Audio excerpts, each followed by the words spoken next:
दुनिया भर की कहानियों के उर्दू हिंदी तर्जुमे सुनने के लिए हमारा चैनल तर्जुमा आज ही सब्सक्राइब करें।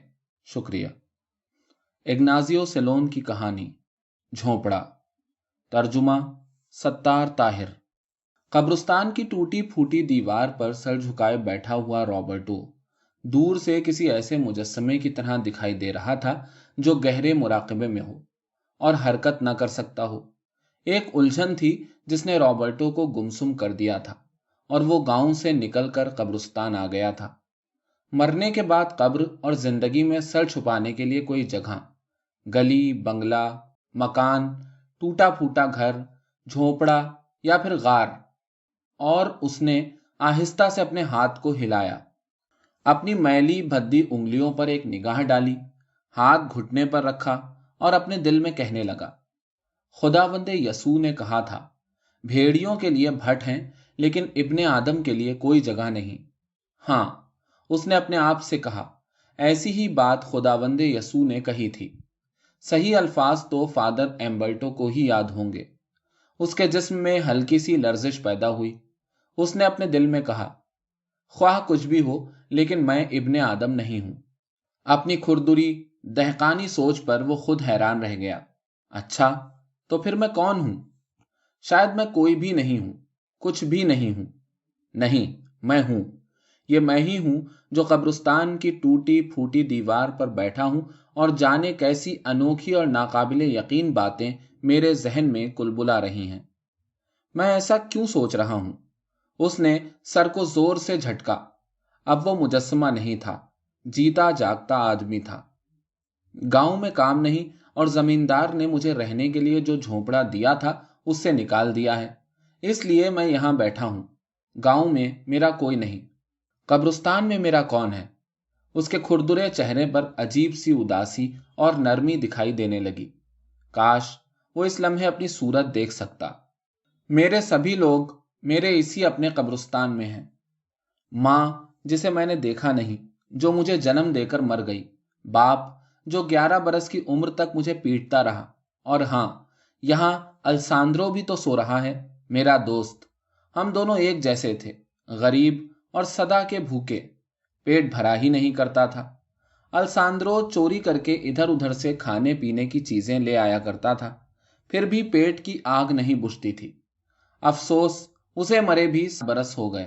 वो दीवार से नीचे उतरा, गांव पर एक निगाह डाली, चंद कदम चला, फिर रुका और कुछ सोचते और बड़बड़ाते हुए फिर कब्रिस्तान की दीवार पर बैठ गया। क्या मैं जमींदार की मिन्नत समाजत करूं? नहीं, क्या कमी रह गई थी रहम की भीख मांगने में? उसके जूतों तक को तो मैंने हाथ लगा दिया था। एक एक करके कई चेहरे उसकी आंखों के सामने आने लगे। नहीं नहीं, इनमें कोई भी ऐसा नहीं जो मुझे पनाह दे सके। सब एक जैसे हैं, एक एक झोंपड़े, एक एक तंगो तारीक मामूली मकान में दर्जनों रहने वाले। उसके लिए किसी के दिल में रहम है न मेहरबानी। मारनिया ने उस बुढ़े झड़ूस से इसलिए शादी कर ली कि उसका अपना घर था। कितनी चाहत जताया करती थी, कैसे कैसे लुभाया करती थी, लेकिन बुढ़े से शादी कर ली। क्यों ना करती? मेरे पास तो अपनी जगह न थी, और वो जानती थी कि जमींदार जब चाहे अपने कारिंदों को ठोकर मारकर झोंपड़े से निकाल देता है। उस बुढ़े का तो अपना घर था। घर, कोई झोंपड़ा? हाँ, मैं अपने हाथों से अपने लिए झोपड़ा तामीर कर सकता हूँ। हाँ, मैं अकेला एक झोपड़ा तामीर कर सकता हूँ। दिन रात एक कर दूंगा। गारा बनाऊंगा, खुद ईंटें बनाऊंगा, जंगल से लकड़ियां और घास फूस लाकर छत डाल लूंगा, खूब लीपा पोती करके झोंपड़े की शक्ल निकाल दूंगा। उसके चेहरे पर एक अज़्म झलकने लगा। हाँ, मैं अपना झोपड़ा खुद तामीर करूंगा। कितने दिन लग जाएंगे? हफ्ता, 10 दिन, महीना? मैं 15-20 दिनों में झोपड़ा खड़ा कर दूंगा। वो एक जज्बे के साथ छलांग लगाकर दीवार से नीचे उतरा, तेज तेज गांव की तरफ चलने लगा। एक झोपड़ा उसकी आंखों के सामने था। अचानक वो रुक गया। उसके चेहरे पर अब अज़्म था न हौसला। मेरे पास जमीन नहीं, झोपड़ा कहाँ खड़ा करूंगा? अहमक, गाउदी, निकम्मे, बेवकूफ! झोपड़ा बनाने के लिए जमीन की जरूरत पड़ती है। टूटी दीवार पर चढ़कर उसने कब्रिस्तान के अंदर छलांग लगा दी। قبروں کے درمیان چلتے ہوئے اس کی جائزہ لیتی ہوئی نگاہیں ایک جگہ ٹک گئیں۔ یہ جگہ موزوں ہے، یہاں جھونپڑا بن سکتا ہے، یہاں میں جھونپڑا بنا لوں تو اپنے لوگوں میں خوش رہوں گا۔ ماں باپ تھا تو وہ میرا باپ ہی نہ، اگر پیٹتا تھا تو کیا ہوا؟ اور پھر یہاں میرا دوست ایمبرٹو بھی تو سو رہا ہے۔ ہاں، یہ جگہ بہت موزوں ہے۔ ایک تیز عیارانہ مسکراہٹ اس کے چہرے پر نمودار ہوئی۔ یہ ٹوٹی ہوئی دیوار، اس کی اینٹیں جھوپڑا کھڑا کرنے کے لیے کافی ہیں۔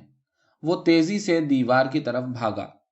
دیوانوں کی طرح وہ ٹوٹی پھوٹی دیوار کی اینٹیں اکھیڑنے لگا، اور پھر جب اس نے سینکڑوں اینٹیں اکھاڑ دی تو اچانک اپنے ارد گرد گونجتی ہوئی آوازیں سنی۔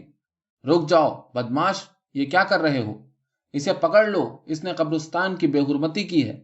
اس کے ہاتھ میں جو اینٹیں تھیں اس نے نیچے گرا دیں اور بڑے بھولپن سے پوچھا، بھائیوں کیا بات ہے؟ بھائیوں کے چہرے نفرت، رنج، غصے اور طیش سے ہیبت ناک ہو رہے تھے، ڈراؤنے، خوفناک۔ کیا بات ہے؟ واہ، ذرا سادگی تو دیکھو، ایک پھنکارا۔ بدماش کو پولیس کے حوالے کر دو، زمیندار کو خبر کرو، وہ پولیس کو اطلاع کرے۔ رابرٹو نے اسی معصومیت سے پوچھا، بھائیوں پولیس کو کیوں بلاتے ہو؟ میں نے جرم کیا کیا ہے؟ بدماش کتنا بھولا بن رہا ہے، اس نے قبرستان کی بے حرمتی کی ہے۔ قبرستان؟ رابرٹو نے آہستہ سے کہا، بھائیوں میں نے تو قبروں کا کچھ نہیں بگاڑا، میں نے تو ٹوٹی ہوئی دیوار کی اینٹیں اکھاڑی ہیں اور بس۔ اینٹیں اکھاڑی ہیں؟ کیوں؟ بولو، جواب دو، بتاؤ۔ رابرٹو نے ان کی طرف دیکھا، سب کے چہرے ایک جیسے تھے، خوشمناک چہرے۔ رابرٹو نے بولنا شروع کیا، زمیندار نے مجھے جھوپڑے سے نکال دیا ہے، مارینا نے بڈھے سے شادی کر لی، بڈھے کا اپنا مکان تھا، مجھے کوئی پناہ دینے کے لیے تیار نہیں۔ یہاں قبرستان میں میرا بابا ہے، میری ماں ہے، میرا دوست ایمبرٹو ہے۔ میں نے قبرستان میں ایک بڑی اچھی جگہ دیکھی ہے، میں وہاں جھوپڑا بناؤں گا۔ جھوپڑا بنانے کے لیے میں نے ٹوٹی ہوئی دیوار کی اینٹیں اکھاڑی، مجھے اپنے لیے ایک جھوپڑا بنا لینے دو۔ اچانک بے اختیار وہ اینٹوں پر بیٹھ کر دہاڑے مار مار کر رونے لگا۔